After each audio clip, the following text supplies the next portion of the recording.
Good morning.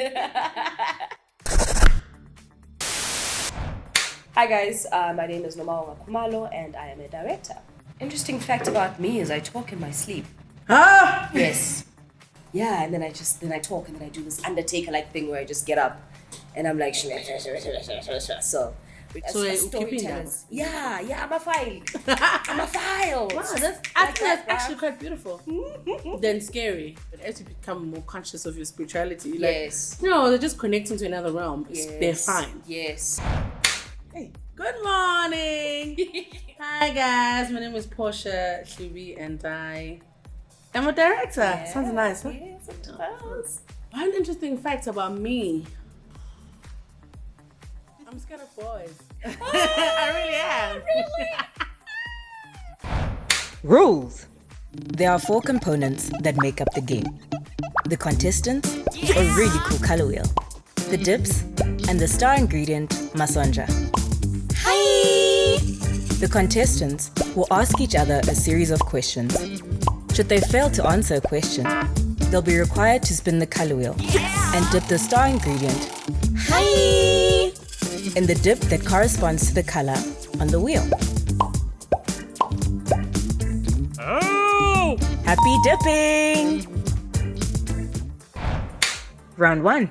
In the South African documentary Influence, which company was being... influenced. Just finish then and just spin. Yeah.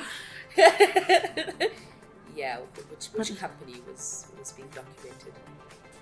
Was it a model agency? 10 seconds. Oh, Google. Damn. Del Pottinger. Have you not seen Influence? Let's check it out. It is a great... I'll watch it. Which platform is it on? It's one of the most... I'm actually not sure. Yes, I must find it for you. I watched it on one of those international film. No, it was actually. But what's it, Lana? Hi, man, guys. Where did we watch it? Oh, Encounters documentary. Yeah, it was Encounters. One of the most cinematic documentaries I've seen. And so, where did this whole before they gave us named directors, like where did it all start for you? Your journey in the industry? It was school fees looking me in the face and going, nah, girl, nah. So I went to Wits, okay, right? And I was doing a philosophy and sociology. I was a philosophy and sociology major. I was doing a BA, and it just kept getting tougher and tougher. Having to, and what they don't tell you about these institutions is that okay, sharp, your school fees can be covered, right? Your accommodation can be covered, but there are all these little tidbits, like having to pay for copies and notes to submit, right? And sometimes it's like I'd be on my last $20, and it's like that's bread money, but I needed to print out on my notes and my copies. Yeah, so it's all these little things where we don't really fully take into cognizance how expensive education is and what goes into it. Like, I mean, at times I didn't have textbooks, so it was a matter of doing it overnight in the library just so that you've got the resources and the materials, right? So when I got the opportunity to do a side gig on the weekends, just to childmind on set, rather like an on-set tutor, started in commercials and then did my first international. When I did that, I was like, Mama, I made it. I was like, Yeah. I'm not leaving here. So did that excite you, the world of set at the time? Yeah, and I think it was the social element of it, just of being around so many people and just how everything ran. I'd come from from theory, and everything here was practical, and technical. Very. So for me, it was a world I hadn't seen before. So getting into that was pretty exciting, and then I grew, from PAing, and then I got into the technical departments, and then Why technical? Because I wanted to. A film gave me an opportunity to take off the shell that I had and the skin that I had and basically grow a new one. It was like shedding a skin.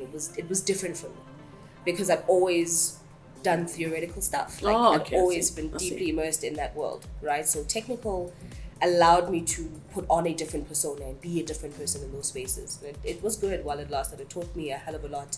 And then I found myself in story again, right? Script supervising, and that was my strong point. But I had I had to challenge myself to do all the other stuff, because film is multi-layered, and to truly understand it and how to understand the tools that you have to understand how all the departments come together. And for you, what was your journey? So, I mean, I grew up in Makaya, in a real small town called Bergville. And I think what our parents did well my mother and my aunts, is they were teachers, they were nurses, so they come from that school of nurse, police, teacher. Yes. But what they knew very well, even though they were soaked in a lot of debt, they knew that their children had to go to good schools. So I think because I went to a multiracial school, which is heavily white, and I'm not saying white is better, but at the time it had the resources, right? So I went to the school and did a lot of like drama and public speaking, and because I knew when I get out of here, I'm going to a space of either media or whatever the case may be. But I really wanted to become an actress, right? Oh, yeah. But I didn't know how. So I remember in matric, there was a school called After. They used to send pamphlets, and it was really beautiful, very, very glossy. I looked at the school fees, so my mom, took out her whole education fund that she saved ever since she started working to only pay for 1 year. Okay. So the thing about my mother is she may not believe in what you're doing, but because you believe in it, She'll support you. Somehow, lentally, it must work because Sisi. Make it work. Yeah. So I came from that background. So I went to After for a year. Biggest culture shock of my life. Severely depressed. Oh. Hated it. And I'll tell you why. I came from a small town. Yes. Then I'm in Joburg. Okay. And you're not just in Joburg. You're in... I'm like, Mom, I'm in New York. Do you know what I mean? So I'm like, it is. Then we get to the library. I say After, it's got Macs. I don't know how to switch on a Mac. I didn't know it was at the back. You know what I'm saying? So there's all those things. So I became very, very depressed and very inward, And I think I'm grateful for the year of education that I had because it exposed me to a lot of things. But at the same time, I'm grateful for the alienation because I needed to find my voice because I also didn't fit in quite well into the school, into the friends. And, so second year came, I couldn't afford the fees. And long story short, my family gave me an ultimatum. You either come back home, so 7 8 or you make it work. And I started interning. I was those girls who used to knock at apartment houses and get, it's fine. Printer. Get them a call sheet. Yeah. And that's how I got in. One day somebody didn't come to work. I was there, I made the moment. And that's how I started up in the industry. Round 2. Which actress said John Vudike to John and in which movie? Ask. I wanna get Kaufula John. That's legendary. So what is some of your best highlights in your career, either of a project or just a moment where you were like, okay, this is it? When I got fired once upon a time. So I had just got my driver's license, right? And as a PA, I was just like fresh, gone to Media Film Service. I started my training there. Gideon, who was the camera guru there, got rest his soul. He passed on. But to Gideon, he hooked me up with my agent, Saskia, and it was like this whole thing. And I was gunning to prove myself, as a PA, and I wanted to be so smart. So I got my license. 2 weeks, like 3 weeks maybe after I got my license, Saskia gets me a driving job.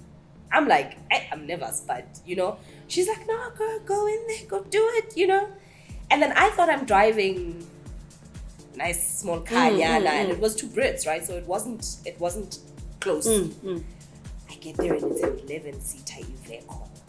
And I'm driving, it's on a commercial. I'm driving client, agency, DOP, all the HODs, basically, right? All white.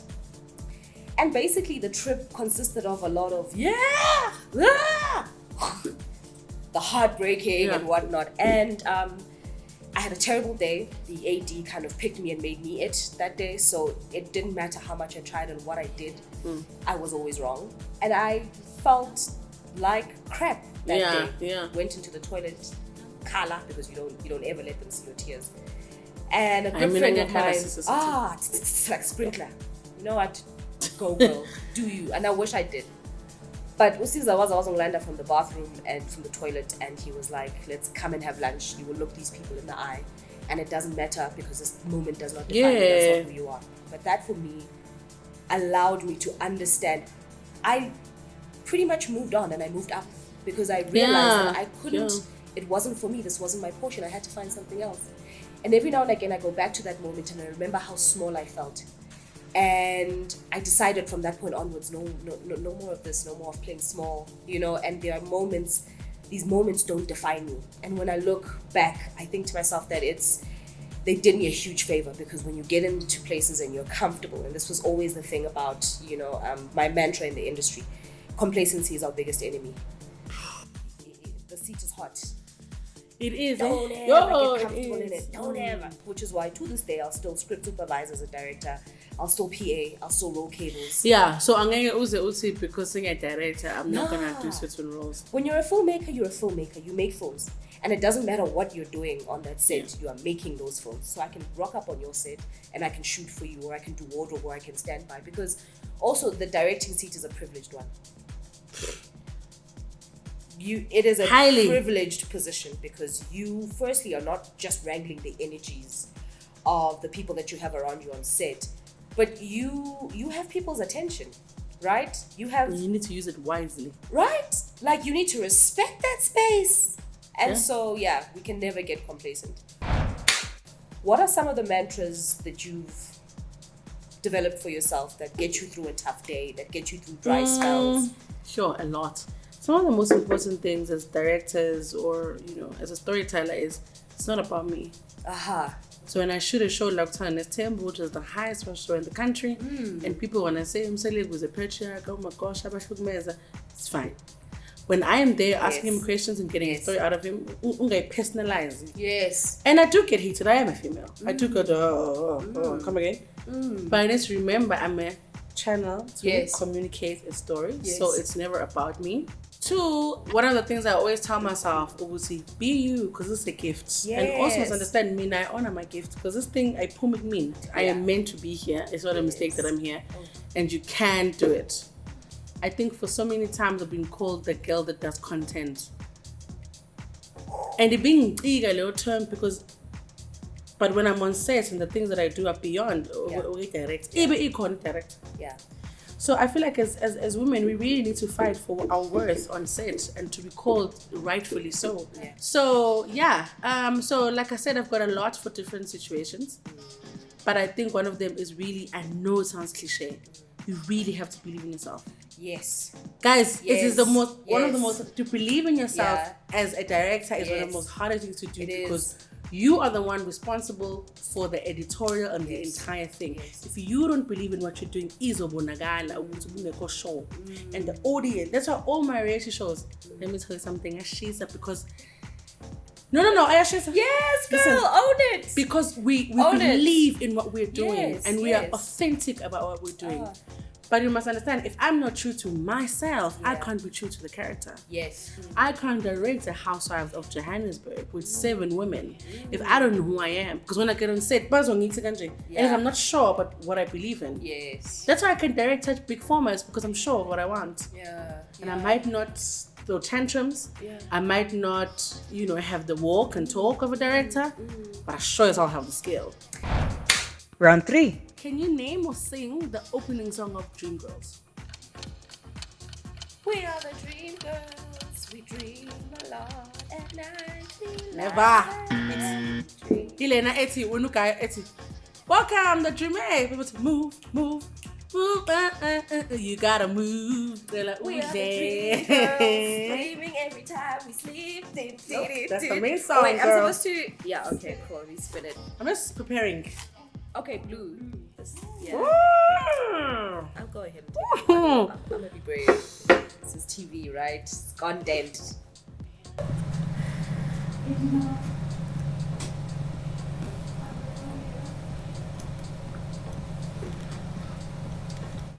Ross! Let's talk about Sundance before Offensive comes back.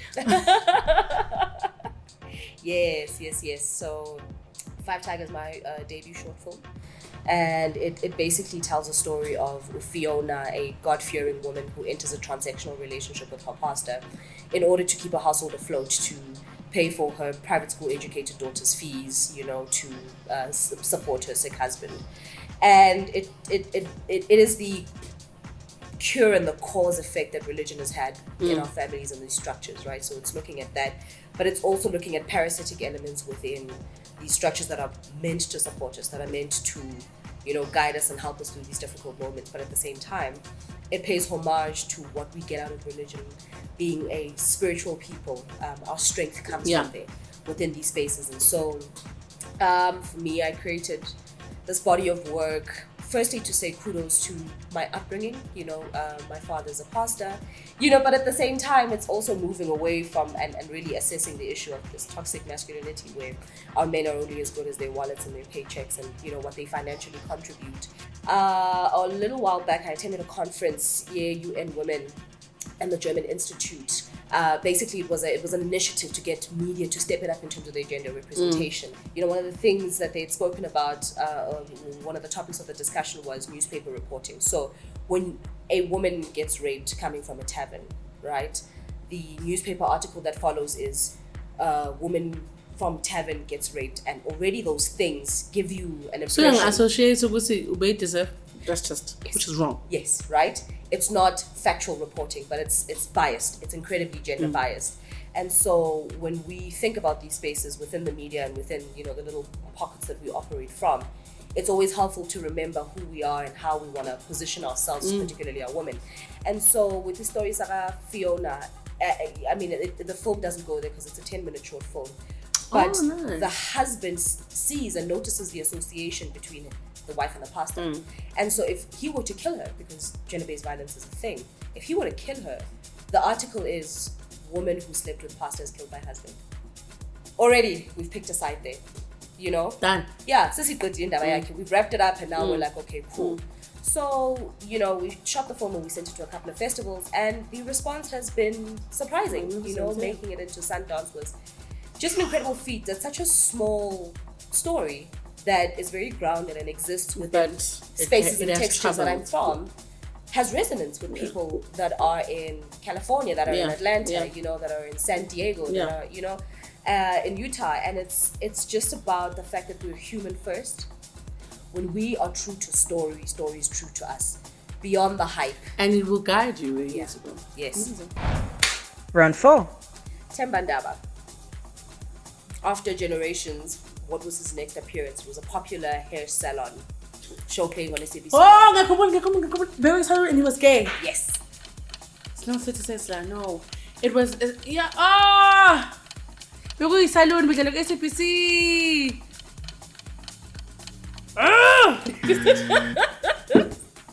Streaks, baby. Yes. So where did it land?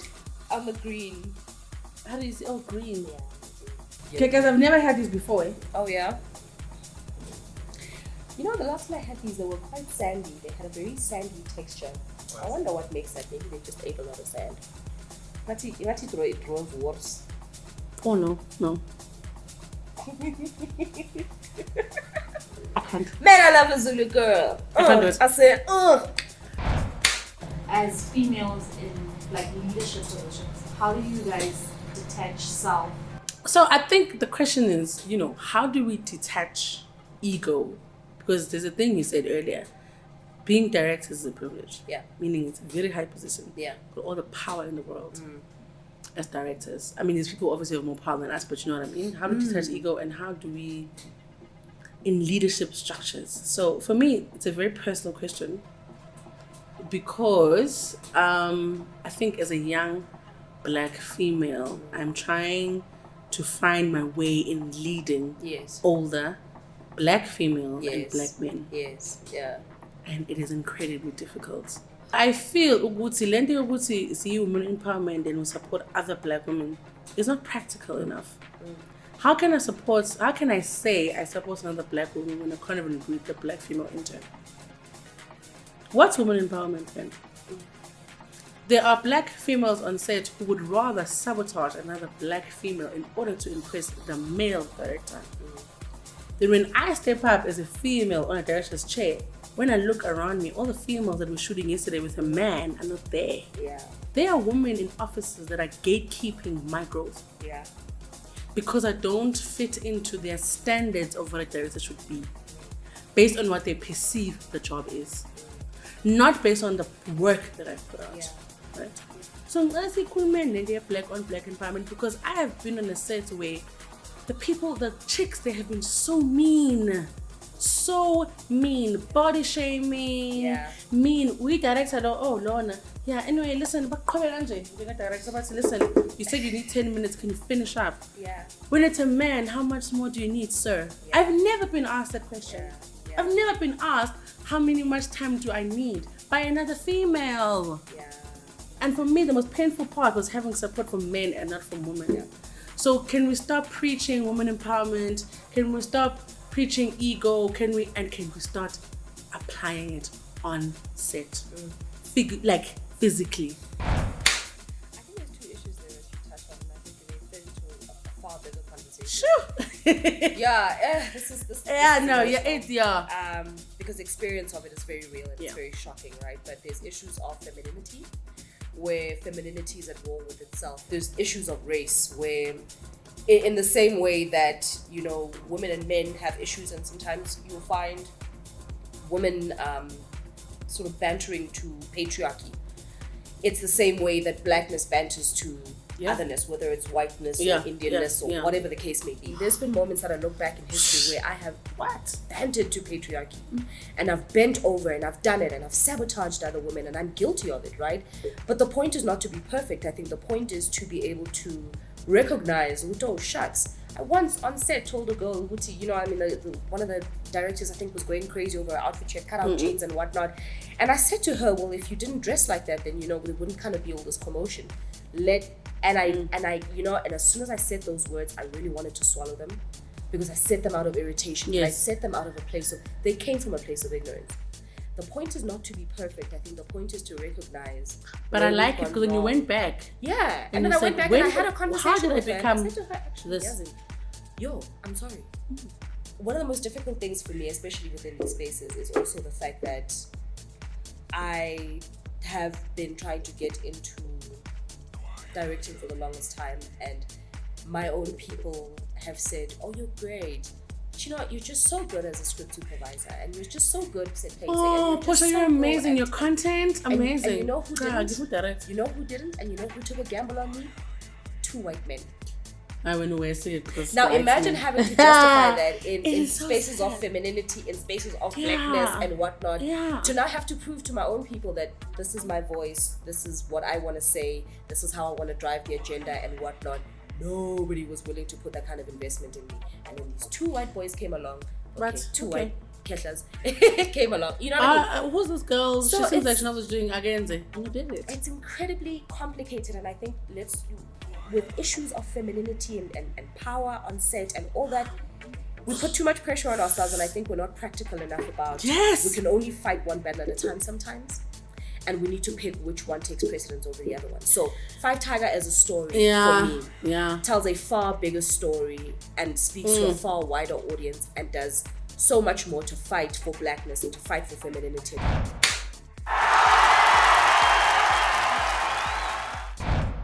I have to do a YouTube link. Oh, I have to do it. Oh my gosh, yeah! Hello guys, welcome back to our channel. Yes. So this is like the Cherry Film Festival channel, and like friends has been calling us, and I've been so busy. But eventually, like, my schedules opened up, and like we're here for an interview. So like I know you guys have been asking us. I know you guys have just been blowing up our phones. Nobody has been. And so we're so excited to be here. But thank you guys. Don't forget to like, subscribe, and comment, and press the notification bell at the bottom. I did it!